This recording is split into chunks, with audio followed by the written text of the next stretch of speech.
విజయ గారు మేడం యాక్చువల్గా 6 నెలల క్రితం మన దగ్గర అదృష్టత్రం పెట్టుకున్నారు. అదృష్టత్రం పెట్టుకోవటం వలన చాలా బాగా ఉండటం వలన వారి హస్బెండ్ని కూడా తీసుకొచ్చారు, వారికి కూడా పెట్టించారు. తర్వాత వాళ్ళ బ్రదర్ని కూడా తీసుకొచ్చారు. అయ్యా మీ పేరు? వారికి కూడా అన్ని రకాల సమస్యలు తీరాలి, మంచిగా ఉండాలని చెప్పి మేడం తీసుకొచ్చారు, వారికి కూడా పెట్టిస్తున్నారు.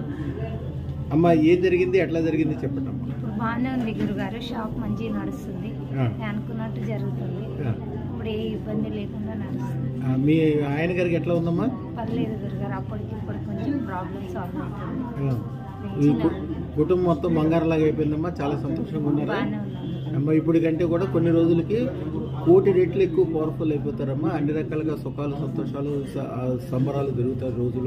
రోజు ఇంట్లో బృహత్ దండం అంటే బృహత్ రత్నం అంటే వాతావరణం మొత్తం బృహత్తరంగా బంగారం లాగా తయారైపోద్దమ్మా. కొన్ని రోజులకి అసలు మీకు కష్టము నష్టము ఇబ్బంది